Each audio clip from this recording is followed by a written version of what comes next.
देख ही रहे होंगे इस वक्त यहाँ पर कंप्यूटर स्क्रीन पर कि किस तरीके से मध्य प्रदेश के पूर्व मुख्यमंत्री शिवराज सिंह चौहान से मिलने पहुंच गए केंद्रीय मंत्री ज्योतिरादित्य सिंधिया। महज 6 सेकंड का एक वीडियो इस वक्त सोशल मीडिया पर तेजी से वायरल हो रहा है।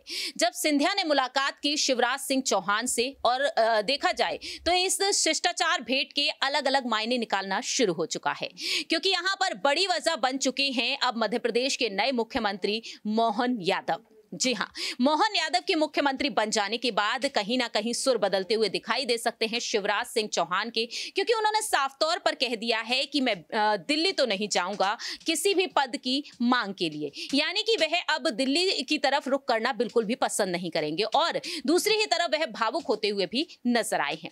लेकिन ऐसे में सवाल उठता है कि आखिरकार ज्योतिरादित्य सिंधिया को कुछ नहीं मिला इस बार भी, तो ज्योतिरादित्य सिंधिया का अगला बड़ा कदम क्या कुछ हो सकता है। नमस्कार, मैं प्रांशी राठौर और आप देख रहे हैं नेक्स्ट 9 न्यूज। मालूम हो कि बीते 2 दिन पहले ही जब बीजेपी हाईकमान के पर्यवेक्षक पहुंच गए मध्य प्रदेश और ऐलान किया गया यहां पर एक ऐसे नेता के लिए जिनके बारे में शायद ही बहुत कम लोग जानते होंगे कि मोहन यादव जो विधायक दल की बैठक में बैठे रहे और देखा गया कि अचानक से पर्यवेक्षकों की तरफ से उनका नाम लिया जाता है और इसे सुनने के बाद वह खुद भी हैरान रह जाते हैं। ऐसे में देखा गया कि यहां पर शिवराज सिंह चौहान जो उनका स्वागत करते हुए नजर आए, तो वहीं ज्योतिरादित्य सिंधिया भी, ये दोनों ही दिग्गज नेता सीएम की रेस में रहे, क्योंकि देखा गया कि कहीं ना कहीं उम्मीदें ये थी कि ज्योतिरादित्य सिंधिया को इस बार मुख्यमंत्री बनाया जा सकता है। इनके अलावा यहाँ पर सीएम की रेस में कैलाश विजयवर्गीय रहे, तो वहीं बीडी शर्मा रहे, शिवराज सिंह चौहान तो रहे ही, तो यहां पर दोनों में से किसी को भी मुख्यमंत्री नहीं बनाया गया। और ऐसे में देखा गया कि ज्योतिरादित्य सिंधिया सोशल मीडिया के जरिए खुलकर अपनी बात रखते हुए नजर आए। लेकिन अब शिवराज सिंह चौहान ने क्या कुछ कहा, यह भी आपको सुना देते हैं, देखिए जरा। सब पर भगवान कृपा की वर्षा करते रहें। आज 11:30 बजे मध्य प्रदेश के नए मुख्यमंत्री जी शपथ लेंगे और मुझे पूरा विश्वास है वो मध्य प्रदेश की समृद्धि और विकास को और जनता के कल्याण को नई ऊंचाइयों पर ले जाएंगे। उनको शुभकामनाएं। आज प्रधानमंत्री जी पधार रहे हैं, उनका हृदय से स्वागत, गृह मंत्री जी का स्वागत, हमारे राष्ट्रीय अध्यक्ष नड्डा जी का स्वागत। और मित्रों, अब विदा जस की तस रख दीनी चदरिया। आपने देखा कि किस तरीके से यहाँ पर शिवराज सिंह चौहान डंकी की चोट पर अपनी बात रखते हुए नजर आए जब आज शपथ ग्रहण समारोह होने जा रहा था। लेकिन यहाँ पर सिंधिया ने बधाई संदेश भेजा था मोहन यादव को जब वह मुख्यमंत्री बने। उनका कहना साफ तौर पर रहा कि आशा व पूर्ण विश्वास है कि मध्य प्रदेश की डबल इंजन सरकार अपने लोक कल्याणकारी योजनाओं के माध्यम से राज्य के विकास को नई ऊंचाई प्रदान करेगी। यहाँ पर उन्होंने पीएम मोदी को और गृह मंत्री अमित शाह को टैग करते हुए अपनी बात रखी और जेपी नड्डा को भी टैग किया कि इन सभी की उपस्थिति में मध्य प्रदेश के नवनिर्वाचित मुख्यमंत्री श्री डॉक्टर मोहन यादव के शपथ ग्रहण समारोह में सम्मिलित हुआ। यानी कि आज ज्योतिरादित्य सिंधिया ने यहां पर अपनी बात रखी और वह इस समारोह में भी शामिल होते हुए नजर आए। तो ज्योतिरादित्य सिंधिया जिस तरीके से समारोह का हिस्सा बने, तो वहीं शिवराज सिंह चौहान भी। अब यहां पर सवाल ये उठते हैं कि आखिरकार दोनों ही नेताओं का भविष्य क्या कुछ हो सकता है, राजनीतिक भविष्य क्या होगा 2024 के लोकसभा चुनाव को ध्यान में रखते हुए। इस पर हम राय लेना चाहेंगे हमारे सहयोगी से कि आखिरकार वह क्या कुछ कहना चाहेंगे। इस वक्त हमारे साथ मौजूद हैं हमारे सहयोगी अमन जी, जिनसे हम जानना चाहेंगे कि आखिरकार ज्योतिरादित्य सिंधिया का राजनीतिक भविष्य क्या कुछ नजर आ रहा है अभी से, क्योंकि 2020 में वह कांग्रेस से इस्तीफा देकर बीजेपी में शामिल हो गए अपने 22 समर्थकों के साथ। लेकिन कहीं ना कहीं उनके कुछ समर्थक उनका साथ छोड़कर कांग्रेस में वापसी कर चुके हैं और कुछ समर्थकों ने यहाँ पर चुनाव लड़ा, बीजेपी से टिकट लेकर जीत भी हासिल की।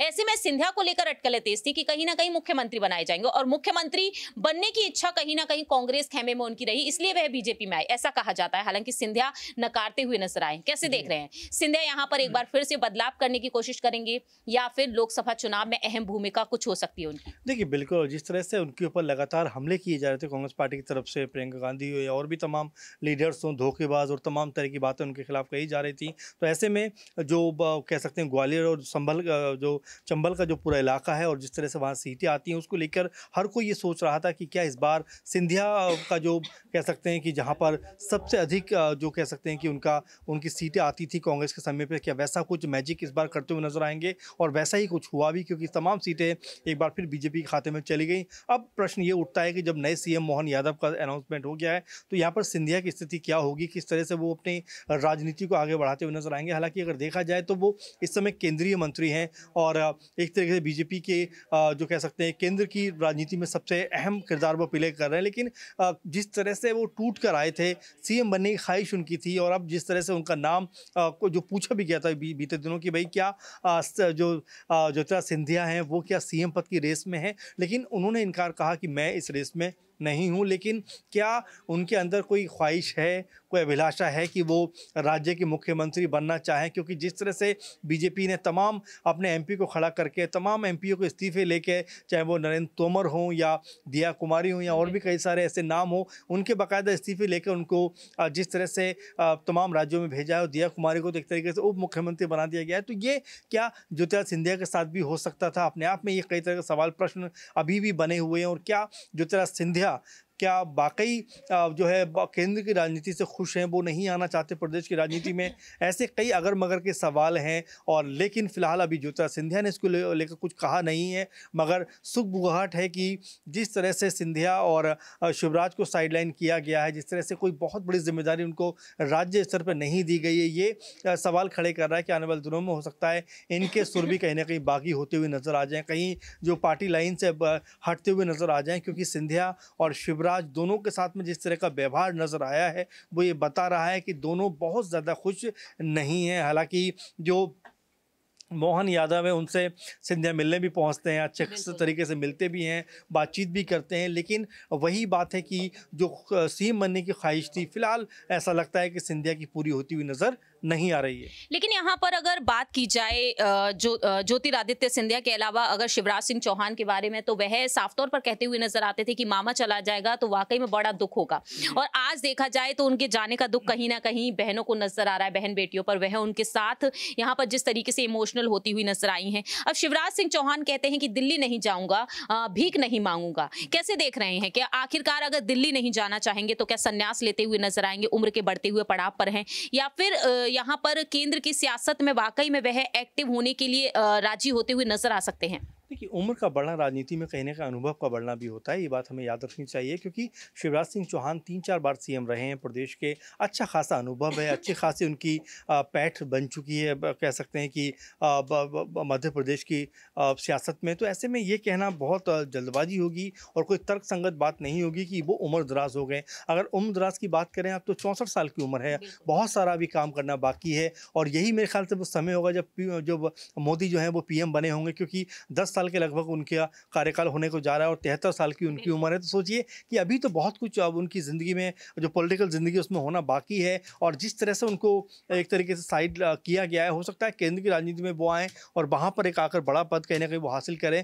अब हालांकि इसके बारे में कोई पुष्टि नहीं है, ना कोई जानकारी है, लेकिन ज़रूर ऐसा होगा कि उनके बारे में सोचा गया होगा। अगर नहीं सोचा गया है तो बाकी बीजेपी की ये भूल हो सकती है, क्योंकि बीजेपी अगर ये ऐसा भूल करती है तो उसका सीधा प्रभाव आने वाले 2024 के इलेक्शन में पड़ता हुआ दिखाई पड़ेगा। तो मुझे लगता है कि बीजेपी और जो उनके नेता हैं, मोदी और शाह हैं, नड्डा हैं और तमाम बड़े बड़े चेहरे हैं, वो ऐसी गलती नहीं करेंगे कि शिवराज को दरकिनार करके और जो है मध्य प्रदेश की राजनीति चलाते हुए नजर आए। क्योंकि ऐसा करते हैं तो सीधे तौर पर इसका घाटा बीजेपी को होगा, 2024 में होगा।